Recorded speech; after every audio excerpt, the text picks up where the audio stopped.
ওই রসুল পাকের দরবারে যিনি রাহাতুল আশিকিন, মুরাদুল মুস্তাকিম, শামসুদ্দোহা, বাদুদ্দুজা, নূরুল হুদা, আনিসুল গারিবিন, সিরাজুস সালিহিন, মিসবাহুল মুকাররবিন, শামসুল আরিফিন, হায়াতুন নবী, মায়ার নবী, জিন্দা নবী, দু জাহানের বাদশাহ নবী, জিনাকে সৃষ্টি না করলে রব্বুল আলামিন সাত আসমান, সাত জমিন, আরশ, কুরসি, লৌহে কলম, লৌহে মাহফুজ, পুরা খুল কায়নাতের কিছুই সৃষ্টি করতেন না।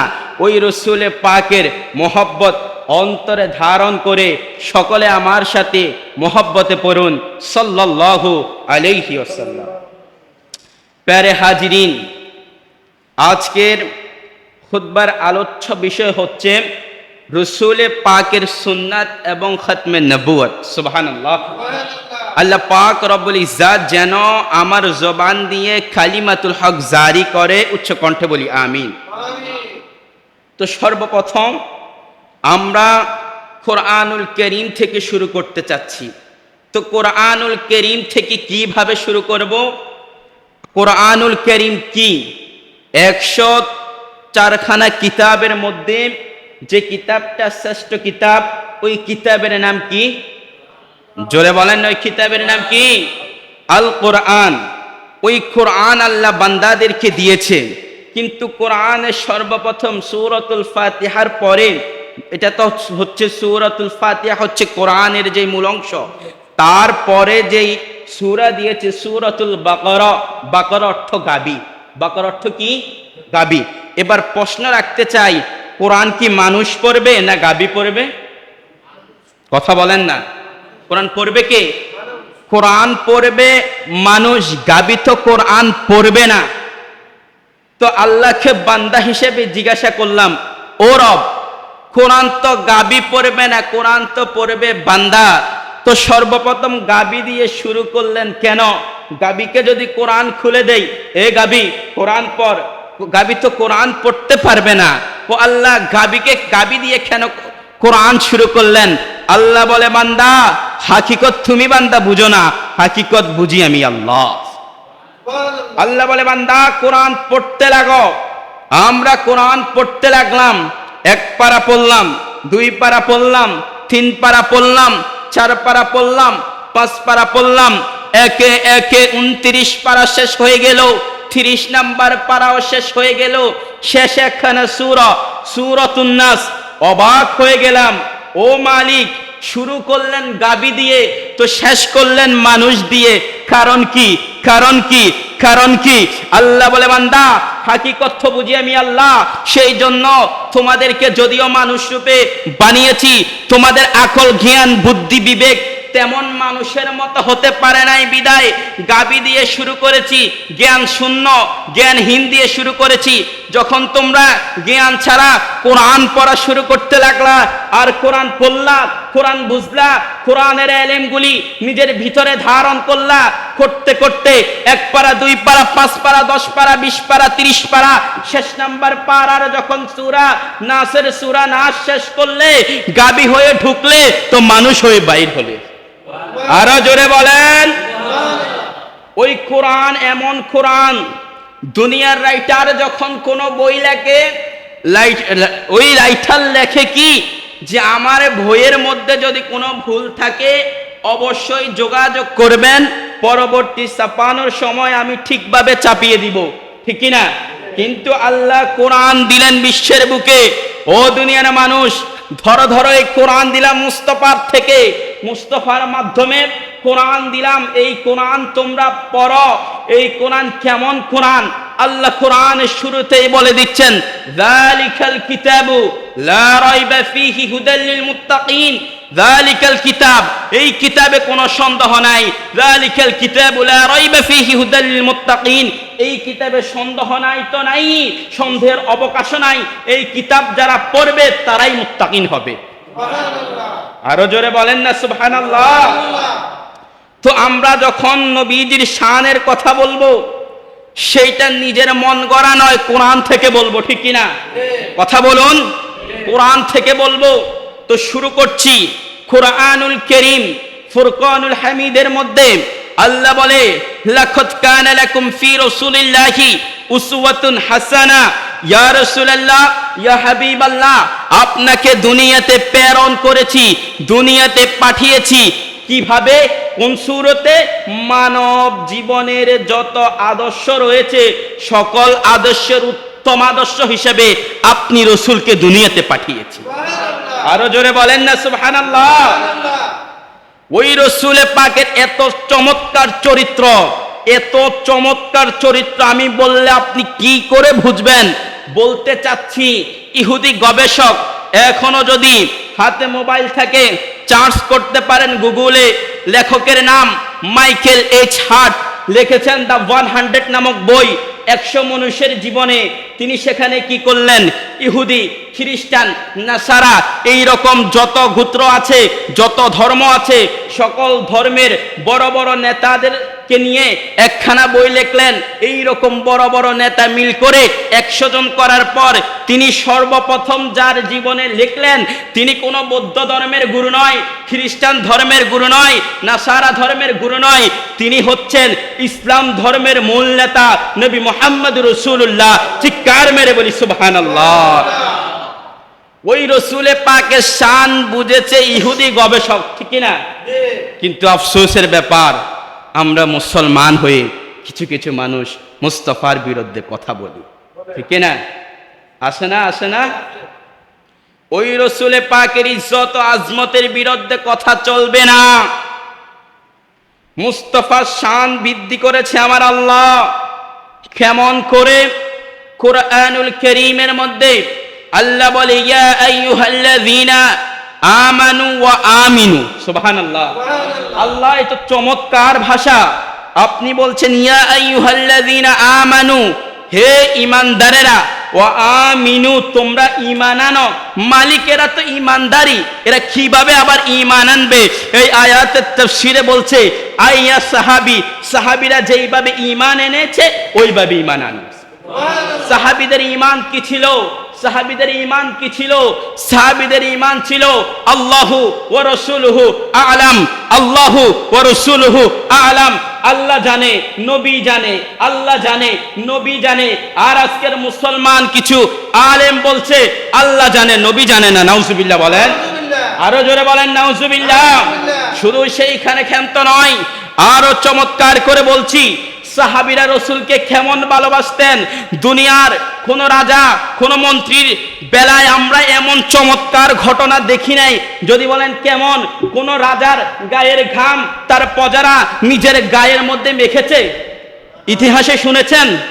না না না, এমন কোন ঘটনা ঘটে নাই।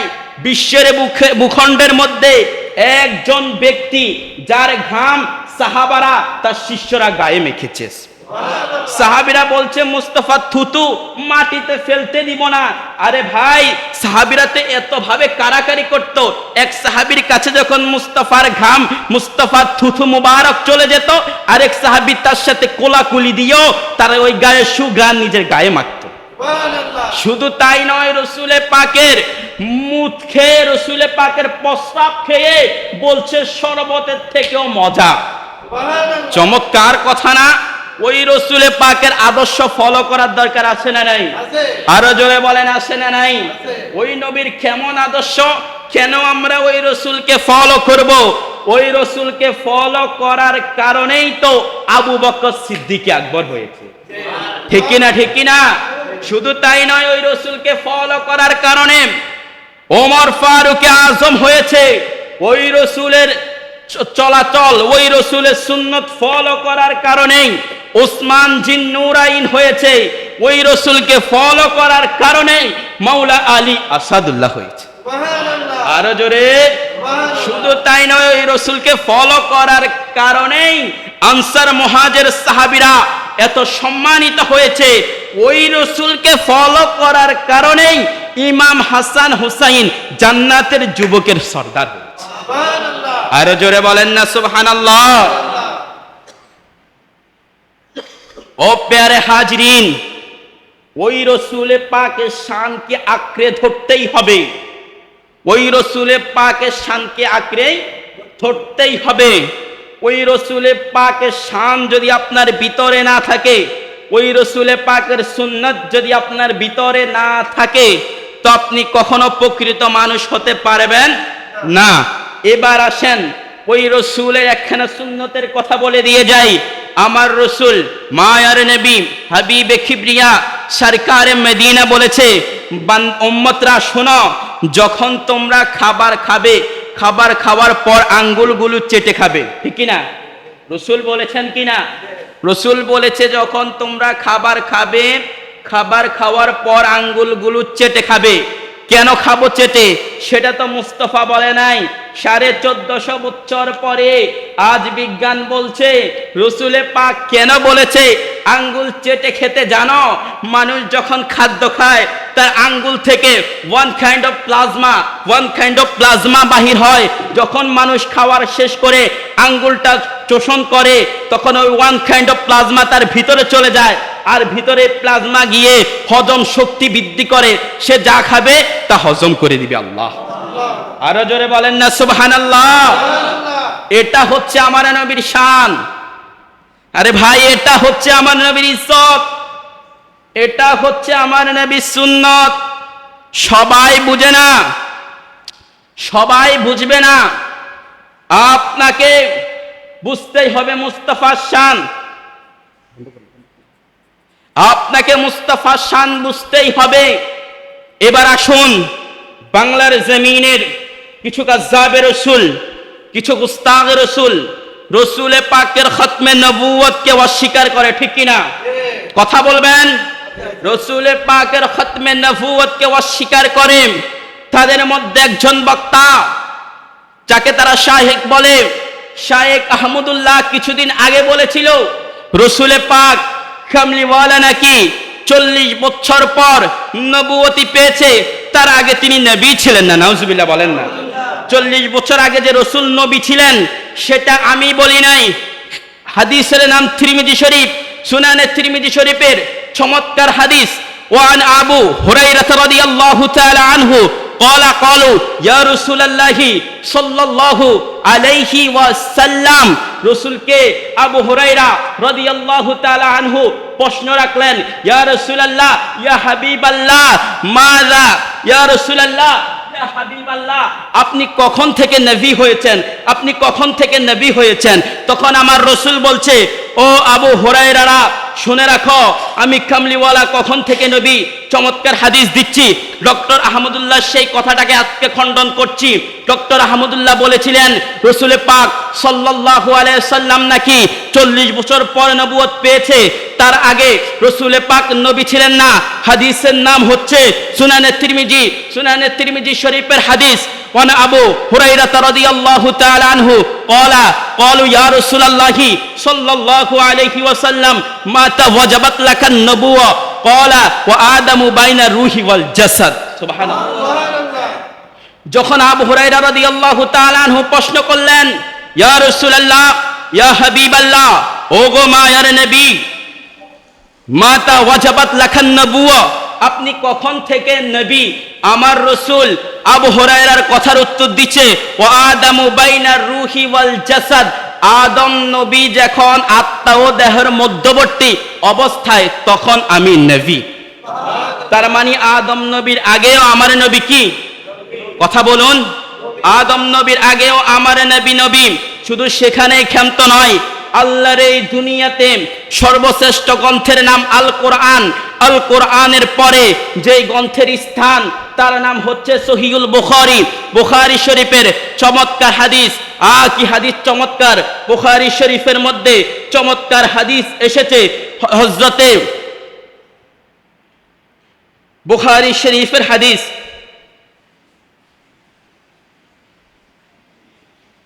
ওয়ানিল ইরআজ ইবনে সারিয়াতা রাদিয়াল্লাহু তাআলা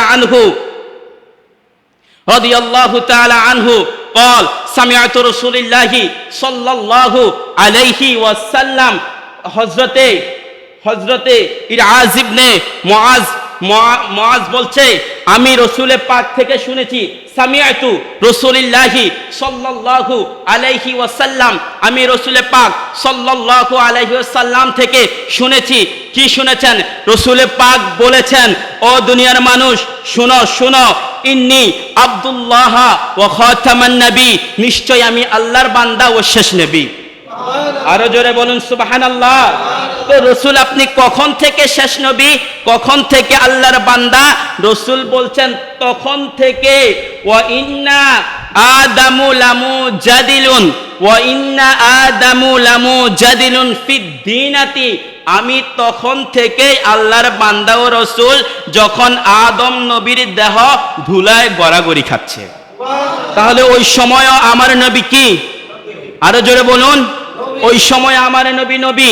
শুধু সেইখানে ক্ষান্ত নয়, আমার নবীর চমৎকার হাদিস ইমাম বুখারী রাহমাতুল্লাহি আলাইহি হাদিস খানা বর্ণনা করেছেন। তার কিতাবের নাম তারিখুল কবির, তার কিতাবের নাম তারিখুল কবির। শুধু তাই নয়, ইমাম বুরহানুদ্দিন হালাবি আশ-শাফি তার কিতাবের নাম হচ্ছে সিরাত হালাবিয়া প্রথম খণ্ড। ইমাম বুখারীর মতে শুধু সেইখানে ক্ষান্ত নয়, আল্লামা ইসমাইল হাক্কি তিনার কিতাবের নাম হচ্ছে তাফসিরে রুহুল বায়ান, তাফসিরে রুহুল বায়ান তৃতীয় খণ্ড 543 নম্বর পৃষ্ঠায় চমৎকার হাদিস এসেছে। কি হাদিস এসেছে? জিবরাইল আমিন রাসূলে পাকের দরবারে আসলেন, প্রশ্ন রাখলেন, ইয়া রাসূলুল্লাহ, ইয়া হাবিবাল্লাহ, আপনার বয়স কত? সুবহানাল্লাহ।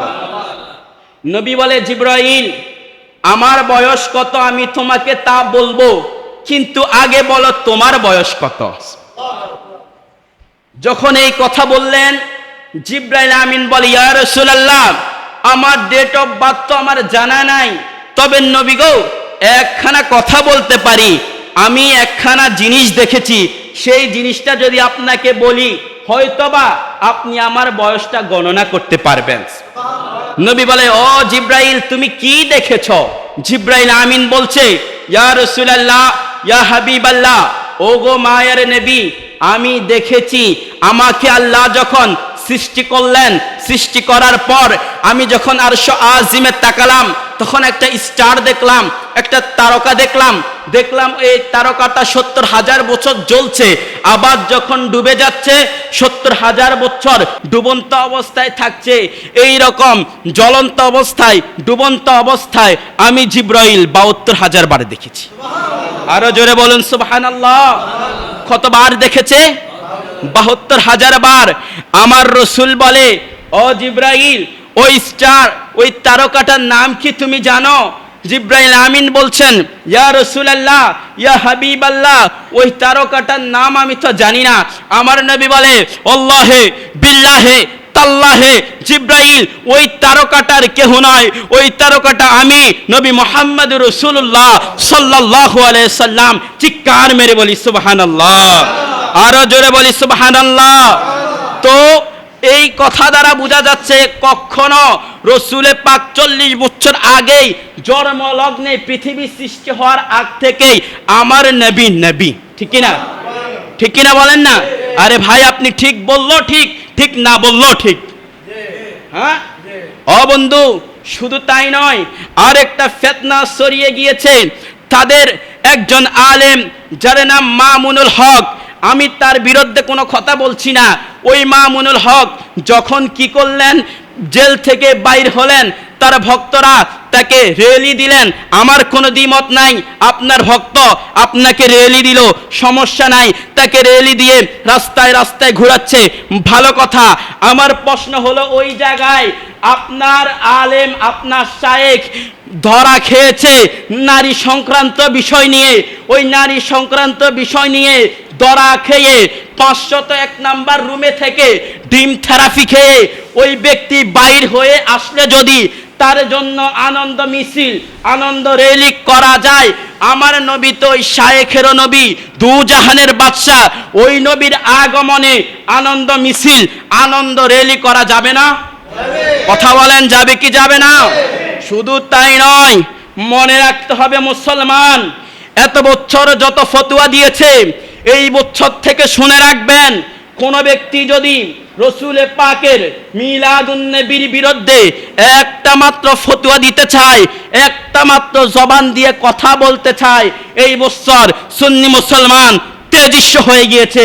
সুন্নি মুসলমান তার পিঠে চামড়া রাখবে না, ঠিক কিনা বলেন? ঠিক কিনা বলেন? বহু বছর এইরকম ভাবে মুস্তফার বিদ্বেষী বানিয়েছ মানুষদেরকে। না না না, সুন্নি মুসলমান জাগ্রত হয়ে গিয়েছে।